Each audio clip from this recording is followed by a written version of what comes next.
Okay, I've been asked to explain the solution to one of the homework problems.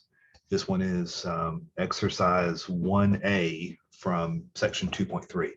And you're to compute the sum of this 1 plus 3 plus 5 plus 7 plus whatever, okay? So the first thing to notice here is that these are the sum of odd numbers, okay? So I can rewrite this as 2 to the n minus 1. Basically, okay, which is going to give us, with n being 1, gives us 1, and then n being 2, and so forth, okay? In that case, our n is going to go from 1 up to 500, okay? So 2 times 500 is 1,000, minus 1 is 999, okay? So we can rewrite this summation, or rewrite this series then as a summation from I is equal to 1 to 500 of 2i minus 1. Okay. So one of the formulas that we can have with our summations means that I can split this sum up into two different sums with a minus sign between. Okay. So I can write this as the sum from I equals 1 to 500 of 2i minus the sum from I equals 1 to 500 of 1. Okay. So this one, and what we can do here, if you look in the back of the book, so let me show you the back of the book real quick here. If I share screen over here, the back of the book has some formulas here, okay? So one in particular is this one.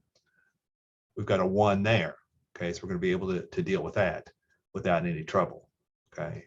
And then in the second one, we're going to multiply this 2 times the I for this formula, okay? The n times n plus 1 over 2, okay? So those are the two formulas we're going to use. That's again at the back of your textbook, okay? So let's go back to here.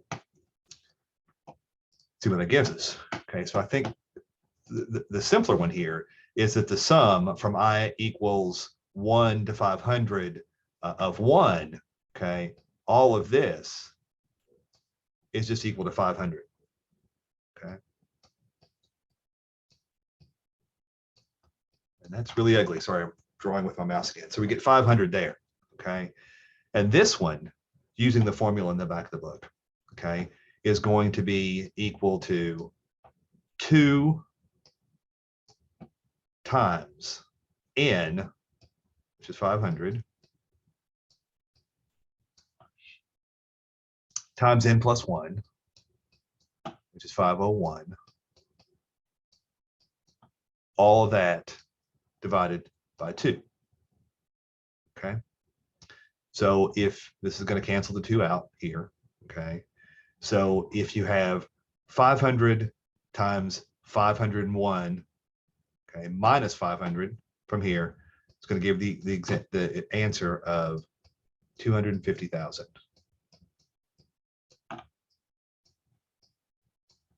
Okay. So that is your answer. Okay. All those are going to work the same way. Again, this is reminiscent of discrete math, and we're not going to do summations much. I will say we won't see them much as far as doing problems anymore. But it's looking for that pattern, that it's getting that we can represent the odd numbers by 2n minus 1. And once we do that, we can set up our summations. Once we have our summations, we can go through and calculate these, and we should be good. Okay. So if you have any questions about this, make sure you let me know.